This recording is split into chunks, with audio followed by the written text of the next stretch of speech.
Bonjour à tous, j'espère que vous allez bien. L'improbable s'est produit. Le combat entre Jailton Almeida contre Derrick Lewis, ce n'est pas une surprise sur qui a gagné, mais sur comment il a gagné. La cote pour que ça aille à la décision était invraisemblable. Et pourtant, on a eu 25 minutes de combat entre Jailton Almeida et Derrick Lewis. Aldric, comment vas-tu? Salut Chris, bonjour à tous. Courte nuit, mais je faisais pas semblant dans le Fight Mind où on faisait les prédicts. J'étais très hypé par cette UFC, donc je n'ai pas pu m'empêcher de me réveiller et de le regarder en live. Ouais, et quel est ton ressenti? Est-ce que t'as regretté de t'être levé pour le voir ou t'es plutôt satisfait? Le main event, euh, il y a un problème. Je vais pas. On a dit qu'on cachait jamais rien à nos auditeurs et aux gens qui nous font confiance. Il y a un problème. Attention, je ne suis pas en train d'accuser de malversation le clan Almeida et Gelton, mais il y a un problème. Euh, Après, sur l'UFC, en général, très satisfait. Je me suis régalé. Je sais qu'on fait un podcast réaction sur le main event, mais regardez la carte des prélims jusqu'au main event. C'est un très bel UFC que moi j'ai beaucoup apprécié. Ah, le co-main event était dingue, mais effectivement, Dalby, on va se focus sur le main event. D'abord, générique. Paris sur le MMA avec Unibet. Quelle sera l'issue du combat? Une soumission? Un KO? Paris sur la prime numéro 1 avec Unibet. 100 € de bonus sur ton premier pari. Ok, donc parlons du main event. Ça commence comme on pouvait s'y attendre, avec une petite déception du côté de Derrick Lewis qui est rentré dans le combat en étant passif, ce qui était absolument pas la chose à faire. Almeida amène ça au sol un peu plus lentement que d'habitude, mais il l'amène au sol. Moi, j'ai quand même été déçu qu'il n'y ait pas eu un jeu de feinte avant. C'est ça que j'avais demandé, c'est qu'il y ait un jeu de mais t'as feinte. Il a vu quand envoyé un même, front kick en gauche. qu'il était plus posé, il s'est déplacé, il a fait. Je trouve là-dessus, il y a du positif. Et il a fait, par contre, dédicace à toi, Chris, il a fait le high kick takedown. Tu en as parlé dans notre Ouais, discussion. Tu l'as dit. ouais, ouais, oui, exact, exact. Donc là-dessus, satisfaction, mais j'aurais bien aimé le voir quand même un tout petit peu feinter des changements de niveau, juste pour voir quelle a été la préparation de Derrick Lewis pour contrer ça. Bon, donc il a pris un risque. Malgré tout, c'est passé. Il amène ça au sol. Euh, et là, c'était bizarre. Il n'a pas réussi à le terminer dans la première reprise. Pourtant, il se retrouve dans une position un peu similaire à celle de Spivak contre Derrick Lewis. Spivak qui n'a pas du tout eu de difficulté à le finaliser. Est-ce que la galère que Almeida a rencontrée pour finaliser Derrick Lewis, est-ce qu'on met ça sur les muscles? Est-ce qu'on met ça sur le physique? Est-ce qu'on met ça sur le poids dont On peut on a parlé pas, avant on le peut pas, combat? Chris, on peut pas le défendre là-dessus parce que les takedowns derrière, il va les chercher sur les 50. Il va chercher des Mhm. takedowns, il va chercher des séquences de scramble où Lewis c'est pas mauvais, il le ramène au sol assez facilement et ça demande de la puissance. Donc se dire qu'il avait les bras tétanisés, je pense qu'on peut pas le dire. Après, Mhm. on n'est pas, je dis encore une fois ce matin, même si tu as vu que sur Twitter, ça commence à parler de code de Paris à la décision très importante, voire même une enquête qui va être faite. Hein, apparemment, il y a un journaliste américain, je crois que c'est Aaron Brewster, qui commence à dire Ouais. attention, je pense que des choses vont être étudiées. Mais pour rester plus dans le Mhm. sportif, parce que ce matin, on n'en sait rien, tu sais, des fois, je répète, hein, pour les fréquenter, avoir la chance de fréquenter ces combattants qui sont on appelle ça, des artistes martiaux, j'aime bien l'expression canadienne. Des fois, les mecs, ils sont focus sur un truc. Ils se sont dit, bah, je vais montrer à tout le monde que je vais le finaliser et je vais le finaliser. Et il s'est peut-être focus sur ce bras-tête ou cette finalisation de Jiu-Jitsu parce que il faut aussi recontextualiser. Avant de le traiter de voyou et de malhonnête, ce qui reste quand même au moment où on se parle ce matin une possibilité, il y a ce côté Jiu-Jitsu, vouloir mettre en avant le Jiu-Jitsu brésilien qui est l'art martial qu'il pratique toujours, qui veut mettre en avant, pour lequel il met le kimono encore euh, plusieurs fois dans la semaine. Donc peut-être qu'il s'est mis ce challenge de ne pas frapper, faire un peu comme à l'époque des Gracie, quoique la plupart ils avaient un grand intent plutôt agressif pour arriver à la finalisation. Et peut-être qu'il s'est mis ça en tête, tu vois ce que je veux dire? Mhm. Ouais, en plus, c'est vrai que pendant la preview, je disais que quand on faisait la comparaison entre lui et Verdum, je disais que lui, il était beaucoup plus sur le côté moderne du MMA où il allait justement utiliser son grand endpoint pour aller chercher Chris, ses positions. il s'est frappé au Et grand endpoint, il l'a déjà montré. Il l'a déjà montré. Il ouais, est très puissant, et mais il est même très puissant sur les frappes. Et là, il n'a pas eu des grosses frappes dans la tête de Lewis. non, c'était très timide. Hein, c'était vraiment. Il y a eu quelques petites frappes, mais c'était plutôt des, tu sais, des coups de coude assez serrés, C'était des des mini frappes. frappes. Il n'a pas fait King Kong, tu vois. Il n'a pas fait King Kong comme il avait pu le faire contre Shamil, par exemple. C'était des frappes où il voulait pas. Il avait la volonté que le combat ne s'arrête pas là-dessus. C'est sûr. Moi, j'ai envie de penser qu'il est honnête et qu'il s'est dit, je vais le finaliser. Je vais faire honneur à mon art martial qui est le jiu-jitsu brésilien. C'est ma conviction ce matin au moment où on se parle. Je pense qu'il a cherché la finalisation sur un mec qu'il a. Attention, alors Lewis, j'avais l'impression de voir les combats de l'UFC 2. C'était une catastrophe, sa façon de pas défendre la monte, Oh. franchement, c'était dur à regarder. Ça, c'est le côté négatif du jiu-jitsu de position. Le côté quand même intéressant, c'est sa façon de défendre. Il défend pas mal les soumissions. Les bras têtes, ils étaient slicky. Et en fait, il s'est pas affolé. Il a tenu son bras, il a reculé le bras vers l'arrière. C'était pas mal. Les défenses de soumission étaient pas mauvais. Ouais, mais moi j'ai un problème avec Derrick Lewis. Il travaille en burst debout, ce qui debout n'est pas un problème parce que c'est un style de combat, mais au sol, je trouve qu'il attend toujours le dernier moment pour défendre. Tu vois, et comme tu dis, il laisse prendre la monte alors qu'il pourrait défendre avant, tu vois, Ah, parce empêcher qu'il de est prendre la explosif. Hein. monte. Et c'est ça. Et en fait, il est ultra explosif. Il va exploser sur des moments. Et d'ailleurs, à plusieurs moments, ça a failli se transformer en sweep ou ça s'est transformé carrément en sweep dans le troisième round. Donc, il y a du jeu chez lui, mais il le fait de manière trop passive. Et je vais revenir là-dessus aussi. Je pense que dans le troisième round, il y a eu un moment où Jailton Almeida avait la deep half, ce qui est assez rare en MMA. Il a très très bien joué avec. Il a laissé aucune stabilité à Derrick Lewis. Donc Derrick Lewis n'a pas pu envoyer son ground and pound malgré qu'il avait une position intéressante. Et ça, franchement, le jiu-jitsu de Jailton Almeida, on dira ce qu'on veut, mais c'est un autre niveau. Ça vient d'un autre monde.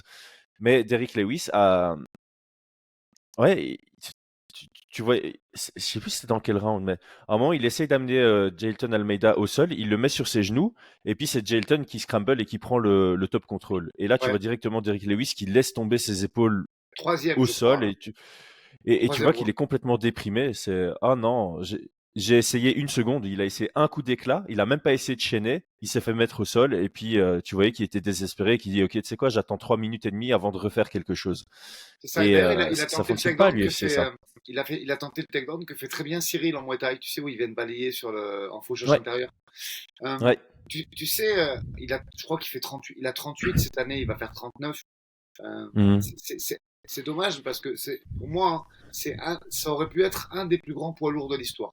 Parce que malgré son gabarit énorme, il est explosif, il frappe fort.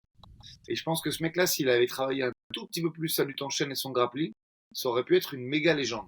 Ça restera une légende de l'UFC qui sera sûrement au Hall of Fame avec les gens qu'il a tabassés. Parce qu'à mon avis, je te dis la vérité, moi je pense qu'il lui reste un an, peut-être un an et demi matérialisé en termes de combat. Je pense qu'il lui reste 2, 3 combats. Ils vont peut-être, compte tenu de sa popularité, tu peux pas le laisser partir. Non, ils vont le mettre contre Rozenstruik, hein, on en avait parlé avant le combat.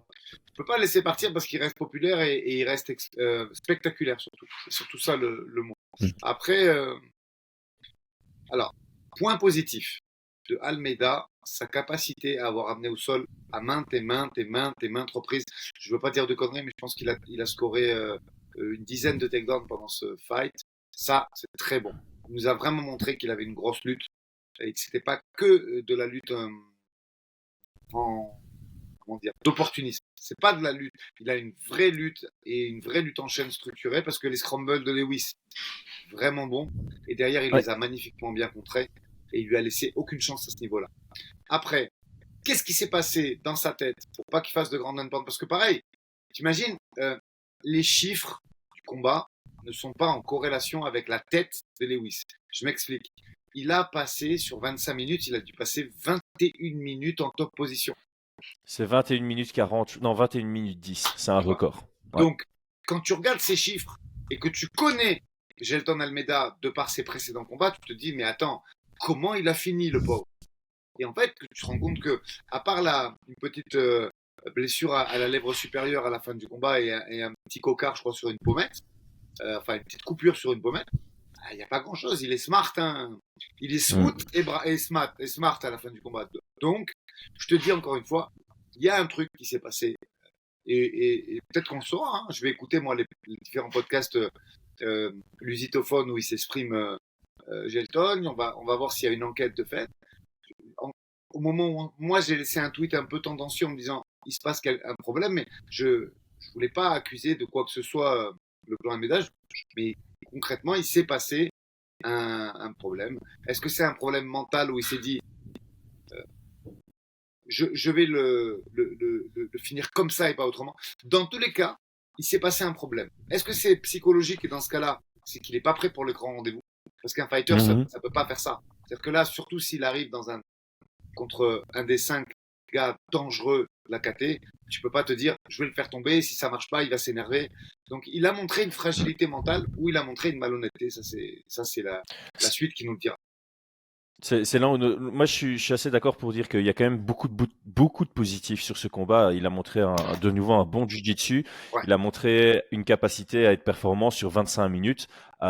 Certes, il y avait des signes de fatigue, mais il faut pas oublier que Derrick Lewis, si je dis pas de bêtises, il cut pour être à 120 ou il était à 120. Enfin, en tout cas, tu es obligé de te fatiguer contre quelqu'un comme ça quand tu prends 21 minutes de contrôle, même si c'est pas ultra actif. Tu dois chaque fois réadapter ton jeu par rapport au scramble, etc. Donc, il a montré cette capacité-là. Je crois qu'on a reçu des commentaires sur YouTube de gens qui l'accusent directement de dopage, et ça, personnellement, je déteste. C'est comme après la victoire de Merab Dvalishvili contre Petr Yan, tout le monde était là à crier au dopage, etc. Donnez un peu du crédit aux gens qui s'entraînent pendant des heures et des heures chaque semaine. Ce que tu dis, c'est intéressant. Les gens font des raccourcis, ils prennent des vraies phrases de préparateurs physiques. Mais bon, on pourra jamais empêcher les gens de parler sur Twitter. Mais pour rebondir, et je veux pas accuser qui que ce soit, je lis moi aussi les commentaires. Et c'est vrai que prendre 1 kilo de masse musculaire par an est normalement la moyenne. Par mois. On va en parler avec un préparateur physique qualifié, plus qualifié que moi, mais c'est vrai que c'est la moyenne. Normalement, c'est 1 kilo par an. Mais qu'est-ce que vous en savez qu'il a pris qu'1 kilo de masse musculaire? Pourquoi comment à l'œil nu voir une différence entre 2% de masse grasse? Vous pouvez pas le savoir. Donc, si le gars il a pris 2 kilos par rapport à son dernier combat, ben, il y a peut-être 1 kilo de masse musculaire et il y a peut-être 1 kilo de. Surtout qu'on sait qu'en général, je continue, hein, les gars, parce que informez-vous quand même.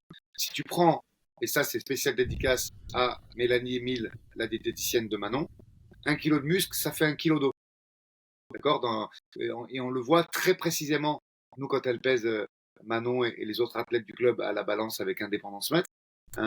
Donc, le gars, il a pris 1 kilo de muscle. Il y a de la flotte qui est générée en plus à cause de la fibre musculaire. Il peut y avoir un petit peu de gras parce que visuellement, s'il est à 8 et s'il était à 8 et qu'il passe à 10, bah, tu vas pas le voir, toi, visuellement. Donc, arrêtez d'accuser les gens de dopage parce que vous avez lu que c'est juste 1 kilo et que c'est. Les gars, il faut respecter l'intégrité des gens. Je pense que c'était plus sur la performance, tu vois, le fait que il est infatigable en fait. On a vraiment eu un combat d'un gars infatigable contre un gars interminable ou qui semblait interminable. Mais je pense pas moi que sa performance soit au crédit du dopage. Il était quand même bien entamé à la fin en 5e. Hein. Mais oui, c'est ça. Et puis voilà. Allez, c'est ce que je dis toujours. C'est pas impossible qu'il soit dopé. Je ferme pas cette porte. Je suis pas en train de dire non, il est pas dopé. Au même titre que Merab. Mais laissez le bénéfice du doute et remettez le crédit sur des gars qui s'entraînent non-stop, des gars comme Gelton Almeida qui mettent encore le gui. C'est le genre de gars qui vont te faire des rounds de 20 minutes à l'entraînement, 20 minutes jusqu'à la soumission, qui vont faire un peu comme Sean Strickland, 45 minutes sans pause en boxe anglaise. Ce sont des mecs qui s'entraînent dur.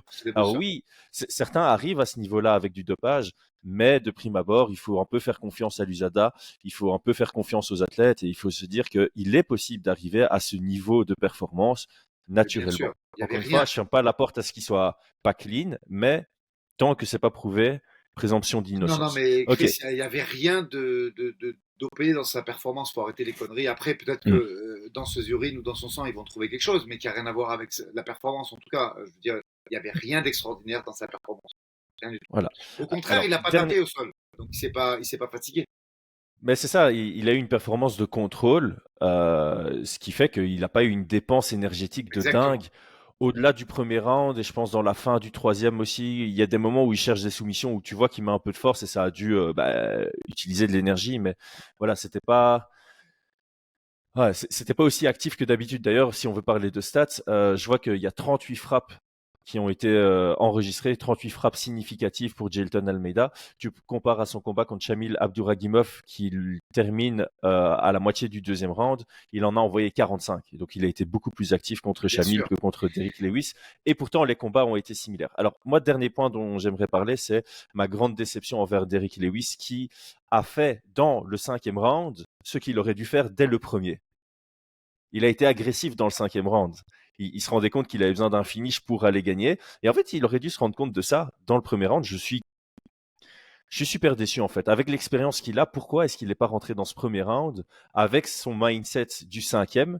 Parce qu'on a vu que quand il a été agressif contre Jailton, Jailton n'était pas à l'aise. Et c'est ça que je voulais voir dans ce combat. Est-ce qu'il en a les capacités aussi? Parce que on ne sait pas comment il s'est préparé. Est-ce qu'il avait la capacité pour être agressif 2 ou 3 rounds? Est-ce qu'il s'est dit je donne tout au cinquième, mais il en avait même plus les capacités, mais c'est le mental qui a payé, il s'est dit j'essaye de le finir. Tu sais, autant Gelton, on peut assurément penser qu'il passe 5 heures par jour minimum sur les tatamis, parce que c'est vraiment le genre de gars, moi je les ai vus au Brésil, ces mecs-là, qui sont là et qui mettent le gui et qui roulent et qui passent énormément de temps sur le tapis. Autant Lewis, on n'en sait rien. Ouais, mais justement, j'aurais préféré un Lewis qui est agressif sur le premier round et le deuxième round, quitte à être complètement grillé, à se faire finaliser dans le troisième round, plutôt qu'un mec qui se fait dominer pendant 4 rounds et qui se réveille au cinquième alors qu'il est fatigué. Parce qu'en fait, s'il avait eu cette agressivité dans le premier et le deuxième en étant frais, il avait une plus haute chance de finaliser que ce qu'il a eu ici en se réveillant dans le cinquième alors qu'il y avait déjà des gros signes de fatigue Très juste. de part et d'autre. Donc, je comprends pas son approche stratégique. C'était je vais être passif et je vais espérer savoir défendre ses amener au sol ou je vais espérer le connecter avec un uppercut comme je l'ai fait contre Blades parce que ça semblait être ça sa stratégie. Oui, c'est vrai. Et d'ailleurs, Et il Almeida descend avait bien ajusté parce que il a shooté avec sa tête sur le très bas. côté avant ouais, très bas et avec le côté avant du côté avant et pas du côté arrière de Derrick Lewis, donc c'était un bon ajustement. Ceci étant dit, ouais, non, moi je suis déçu parce qu'on a vu dans le cinquième round que Derrick Lewis était capable d'aller le mettre sous pression, d'aller le mettre sur son pied arrière, de lui faire peur de par son gabarit, de par son explosivité. Et il l'a pas fait au moment où il était frais, il l'a pas fait au moment où il aurait vraiment pu le surprendre. Donc j'ai cette petite déception parce que pour moi ce combat au final ne répond pas spécialement à beaucoup de questions, si ce n'est, ok, Jailton Almeida est capable, quand il est en contrôle, de gérer 5 rounds et Jailton Almeida est aussi bon de son dos qu'il est en top control parce qu'on l'avait pas encore vu sur son dos, si je dis pas de bêtises, à part au Dana White Contender Series, mais c'était ultra éphémère. Ici, on a vu que son jiu-jitsu au sens large, que ce soit en contrôle ou en dessous, est absolument exceptionnel. Juste, mais moi je pense, mais c'est dur ce que je vais dire parce qu'avec l'UFC tu ne le sais jamais, parce qu'il y a des fighters qui se retrouvent récompensés. Un petit clin d'œil à Mera Chitara Bueno Silva, mais je pense qu'il va payer ça. Il va payer cette performance Gelton et que son prochain combat sera pas un top 5. Voilà. Au moment où on se dit ce podcast, il est 7h, 8h du matin post-fight, on n'en sait rien du tout. Je pense que le prochain combat sera annoncé dans 2 ou 3 semaines. Et moi, je te dis, Chris, tu verras, ce combat va lui porter préjudice. Ils vont lui donner un Volkov. Ils vont lui donner un step-up chiant et il rentre. Alors que je reste persuadé que si, malgré que ce soit 10 contre 11, s'il fume Lewis dans le premier, et il arrive, il peut participer au débat du top 5. Là, ça va lui coûter très cher. Bien sûr, ouais, non, totalement. Ça va lui coûter très cher. Et dernière piste que je voulais, avant de te redonner la parole, moi, ce combat, il me laisse un goût très amer, comme toi aussi, de par la performance de Lewis, de par la performance d'Almeida. Et il y a un truc que j'ai pas... Mais bon, j'en doute parce que Gelton s'entraîne au Brésil. Mais tu sais, il m'a fait penser à ce combat quand tu as des Caucasiens qui s'affrontent en MMA et qui osent pas se taper au sol, qui font un travail au sol plus grappling. Je sais pas, au moment où on se parle là, je sais pas quoi penser de ce combat encore. Faut que je le revoie, même si ça va être difficile parce qu'il est absolument chiant, malgré la performance de grappling et de chain wrestling de Shelton. Mais voilà, il y a des pistes qui me viennent comme ça au moment où on se parle. Est-ce qu'ils se connaissent? Mais j'en doute quand même, parce qu'il y en a un qui s'entraîne au Texas, l'autre au Brésil. Mais tu vois, il y a un problème. Est-ce que c'est trop vouloir chercher la finalisation? Est-ce que c'est malhonnête ou est-ce que c'est il connaissait Lewis? Mais bon, s'ils se connaissent, c'est réciproque. Et Lewis, il a essayé de lui arracher la tête sur les uppercuts. Hein. Tu vois ce que je veux dire? Ouais, Donc, je sais pas trop. Après, pour quand même nuancer, parce que c'est vrai que je vois tout le monde qui dit c'était super chiant comme combat et tout. C'est vrai que dans l'ensemble, regarder 25 minutes comme ça, c'était pas le plus agréable des combats. Mais par contre, si tu isoles certains passages, je trouve qu'il y a eu des exactement. passages qui étaient exceptionnellement stylés à regarder. Et de très Que ce haut soit niveau. De de très très haut très haut niveau. niveau. Ouais. Surtout, moi, le troisième round, je l'ai vraiment bien aimé. Le troisième round, d'un point de vue pur jiu-jitsu, il y a eu des transitions qui ont été absolument merveilleuses de part et d'autre d'ailleurs. C'est le moment, je pense, où Lewis a peut-être été le plus, où il a eu le plus de burst, on va dire, dans le round. Et c'est là où Almeida, il a dû bien bosser. Et franchement, la séquence à partir de la deep half, elle était merveilleuse. Euh, donc, donc voilà, maintenant, bah, pour moi, les deux options de l'UFC, c'est soit, ça dépend un peu du retour de Curtis Blades, mais si Curtis Blades revient et que l'UFC dit, bah, tu vas prendre Curtis Blades, c'est un peu un message que l'UFC envoie à Almeida en disant, bah voilà, mec, t'as fait du surplace. T'as gagné, mais on te remet la même personne que t'étais supposé affronter de base. Ça, c'est l'option 1. Et l'option 2, c'est Alexander Volkov, qui est sur 3 victoires d'affilée ou 4 victoires d'affilée et qui est en numéro 6 dans la division. Euh, ouais, après on peut dire, hein, Sergei Spivak pourrait être une option, mais je sais que l'UFC, dans le top du classement, ils n'aiment pas trop faire un perdant contre un gagnant. Ils aiment bien mettre les gagnants contre gagnants ensemble et les perdants contre perdants ensemble. C'est quelque chose qui est assez connu depuis un petit temps, même si ça arrive évidemment. Moi, j'aimerais Parlons voir tout de Blade. même. Moi, Ouais, j'aimerais voir Blade, mais je pense qu'on verra Volkov. Parce qu'ils vont le punir. ouais, Ils vont le punir. Je ouais. suis persuadé qu'il va être sanctionné de cette performance. Bah, ce sera un combat très intéressant, mais on va tout de même parler de ça parce que voilà, on est francophone. Il y a eu un call-out sur Cyril Gane. J'ai vu sur Twitter des gens qui continuent à dire bah si c'est Cyril contre Almeida, Almeida le soumet, et j'ai vu des gens dire bah si Almeida combat comme ça, Cyril le tape. Quel est ton avis comme ça, sans faire de grosses analyses poussées, mais de prime abord, si finalement l'UFC dit ok, on fait Almeida contre Cyril Gane, les deux acceptent. Je sais que c'est peu probable, c'est ultra peu probable, mais dans cette hypothèse-là, quel serait ton ressenti? Moi, de ce que j'ai vu hier, alors tu vois que quand il te met la main dessus, c'est une tannée, Gelton Almeida. Mhm. Mais on n'en a pas vu assez. Il faut quand même. Tu sais, les gens en France, ils aiment bien cracher sur ce qu'ils ont la chance d'avoir. Et Cyril, c'est un athlète formidable qui se déplace d'une façon, pour un poids lourd, euh, incroyable, peu commune et vraiment, c'est un athlète de très très haut niveau. Donc, Mm. dire oui, ben, au sol, Cyril, il est moins fort que Gelton, allez, je pense que là, c'est, comment on dit en français, c'est une lapalissade, voilà le terme exact. Cela étant, est-ce qu'il est capable de le cadrer? Est-ce qu'il est capable de lutter un mec qui se déplace beaucoup qui est agressif et qui frappe fort? Ben, on n'a pas à 100% répondu à la question. Et surtout, devant le genre de performance qu'il a fait hier soir, bah, à voir. Parce que si justement son sol n'est pas plus létal, s'il laisse à des gens comme Cyril Gane l'opportunité de se relever, euh, il peut très bien se faire avoir. Si tu veux, c'est pour ça que ce combat, on a vu des choses. On a vu des choses. Je pense qu'il y a un travail debout qui est fait par le clan Almeida. Je pense qu'il y a un travail de chaîne wrestling qui est très intéressant et qu'on ignorait. Parce que d'habitude, effectivement, c'est 100% de réussite. Il fait tomber, il finit. Donc là, on a Ouais. vu qu'il a de la ressource.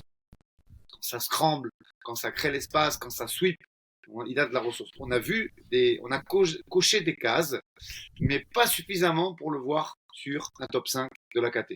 Tu vois, au moment où on se parle, bah, Mm. moi, Blade, j'aimerais bien le voir parce que est-ce qu'il est capable de le faire tomber? Tu vois, parce que on a vu quand même des Ouais. takedowns assez téléphonés sur la suite. Et c'était parce que c'était Lewis qui, qui, qui, Ouais. qui était flat fit en plus, tu vois. Je me réjouissais de ce combat parce que je t'avais dit, moi, Tu as vu, on a été quand même assez précis dans notre prédiction. On a parlé des takedowns sous le genou, tu as parlé du high kick et takedown. Mais il y a un truc qu'on n'a pas vu et c'était le point le plus capital, moi, que je voulais, c'était voir un Lewis un peu plus dans le déplacement comme il avait fait au tout début de ses combats, comme il fait habituellement au début de ses combats, et de voir comment Gelton allait cadrer. Et ça, on n'a pas vu parce qu'il a été flat feet dès le départ. Ouais. Ouais, et j'aurais aussi aimé voir un petit Derrick Lewis qui avançait de temps en temps pour voir comment réagissait Il aussi l'a fait Jelton qu'une fois, il Almeida s'est de fait son pied déborder. arrière. Il Ouais, l'a fait ouais, qu'une ouais. fois et il s'est fait déborder, Almeida. Tu as vu quand il accélère Ouais, au troisième, je crois, ou bien au sûr. quatrième, il est pas bien. Hein. Il est pas bien. Non, mais c'est ça, et c'est pour ça que je voulais voir ça dès le premier round, et que j'ai vraiment eu cette déception. Donc moi, mon avis par rapport à Cyril contre Almeida, comme toi, on n'a pas eu assez de réponses ici. Je pense que clairement, un Almeida qui obtient son takedown assez tôt dans un round, ça peut être très très chaud pour Cyril, même si on sait que il s'améliore sur son dos, etc., etc. T'es face à du très très bon niveau, donc la soumission est toujours présente. Ceci étant dit, amener Cyril Gane au sol, c'est très très très compliqué si tu peux pas lui faire peur en pied-point. Et honnêtement, je pense que s'il se rend compte, c'est Cyril Gane favori dans ce combat. Pour moi, ce serait Cyril Gane favori de par le fait qu'il a une trop bonne gestion de la distance, il a des trop bons déplacements, il sera capable de mettre Almeida sur son pied arrière et ça pourrait fort ressembler à un combat similaire à celui contre Sergei Spivak où Almeida se fait juste déborder debout et n'est pas capable d'aller chercher le clinch ou l'amener au sol. Très juste. Et des tentatives d'amener au sol qui sont peut-être un peu trop téléphonées, qui sont trop basses dans les jambes et qui permettent à Cyril de désengager assez facilement sans faire le rigolo à essayer de prendre une position du dessus. Et Donc, voire même chercher ouais, le clinch, hein, parce que maintenant qu'on a vu, alors ça fait pas partie du folklore, c'est-à-dire que le manque de frappe de Almeida au sol, on n'en parle plus. On l'a suffisamment parlé, j'ai émis 3 hypothèses, on arrête de parler du grand end pound qui n'est pas arrivé. Par contre, ce qu'on peut dire très clairement, c'est que Lewis avait l'avantage dans le clinch Muay Thai. D'accord, on voit qu'Almeida ouais, ne maîtrise pas parfaitement ses positions. Et là, par contre, c'est important d'en parler parce que si tu reprends le combat de Lewis contre Cyril, c'est Cyril qui a l'avantage très très net dans le clinch Muay Thai. Il est fort, Cyril, dans ses positions. Très ouais, fort. très très fort. Donc, se dire, bah voilà, je le laisse pas me. Je lui rentre dedans et c'est moi qui le clinch, ça peut être aussi, je pense, un game plan assez intéressant, surtout si Almeida n'a pas les armes pour le faire douter en pied-point. Donc, après ce qu'on a vu hier, même si on oublie la partie grand and pound, ben moi, je me dis, bah, malgré qu'il ait 32 ans et qu'il doit être normalement à pleine maturité, Gelton, je me dis, est-ce qu'il est mûr pour le top 5 ou pas, ou est-ce que c'est un peu tôt? Mais maintenant, de toute façon, c'est trop tard, il n'y a que lui. Donc, ils vont. Quoi qu'il arrive, il est à un combat ou pas du tout, ou directement du top 5. Donc, c'est comme tu l'as très bien Ouais, dit, c'est ou Volkov, ou on y va avec un des top 5. Et je suis pas sûr mm. qu'il soit prêt, en fait, après le combat d'hier. Non, moi je pense qu'il a besoin de continuer à faire une progression en maturité physique sans forcer. Et je pense que là, après cette performance, il doit limite profiter de ça en fait. Il doit profiter de ça justement pour aller chercher Volkov ou Blades dans un laps de temps qui est raisonnable, donc 4-5 mois d'ici, Ouais, ce qui lui je permet suis de d'accord avec continuer à toi. prendre en maturité. Là, il dépasse les 110 kilos, il gagne, et puis il peut aller chercher quelqu'un d'autre 6 mois plus tard, tu vois, vraiment prendre son temps. Tu as raison. 32 ans chez les poids lourds, c'est rien du tout. Et là, arriver à 112 kilos, qui pour moi est un strict minimum face au top de la division, d'autant plus que voilà, quand tu vois, euh, il y a certains du top de la division qui ne sont pas à 120. Et donc face à eux, si tu arrives à 112, tu as vraiment une carte à jouer. Et en plus de ça, sur un an, il aura potentiellement pu travailler sur certains de ses défauts. Mais de prime abord, s'ils annoncent aujourd'hui ou la semaine prochaine le combat entre Cyril et Jelton, pour dans Cyril 3 mois, je favori. donne Cyril, voilà, je donne Cyril favori. Alors, je ferme pas la porte à Cyril qui se fait soumettre parce que, je le répète, si Jelton réussit à l'amener au sol, je pense que ça va être très compliqué pour Cyril. Mais c'est vraiment une grosse condition, c'est s'il réussit à l'amener au sol et je suis pas certain qu'il en soit capable. Tu as raison. Et surtout, on a vu des belles séquences au sol. Tu sens qu'il y a vraiment du jiu-jitsu brésilien derrière ce mec-là. C'est un passeur de garde. Il te rend fou. Hein. Ouais, Mais vraiment, on a vu aussi des belles choses hier soir. oui, Mais là, ce combat amène quand même un petit goût amer, qui est dommage parce que mm, pareil, franchement, je vais dire 3 trucs moi. Fakhretdinov, Dalby, Caio Borralho. Regardez les gars, c'est de Laure, Rambar, moi j'ai beaucoup apprécié. Avec malgré tout ce petit goût amer sur le dernier combat, mais c'est un petit goût amer, mais où on a appris des choses. On a appris des choses et je Et un pense goût amer de toutes les annulations de dernière minute aussi. ouais, hein. t'as vu des gens malades. L'autre, il dit qu'il a été empoisonné. C'est un pseudo-empoisonnement, un gars qui fait pas le poids. Pour la famille, bon film, très dur week-end. Hein, très dur week-end. Ouais, de nouveau. Ok, bon, ben voilà, on a tapé la petite demi-heure. Aldric, je propose qu'on clôture ici et qu'on souhaite un bon dimanche à tous et que nous, on se retrouve pour le Coach Talk mercredi. On aura, à mon avis, un bon petit... on a pas mal de sujets qu'on pourrait aborder, donc Ouais. on va avoir l'embarras du choix. C'est un vrai luxe. Bon dimanche. Merci à toi. tous. Abonnez-vous. Mettez des petits pouces en l'air, ça nous fait plaisir, donnez de la force. Merci mon Chris. À très vite, ciao, ciao.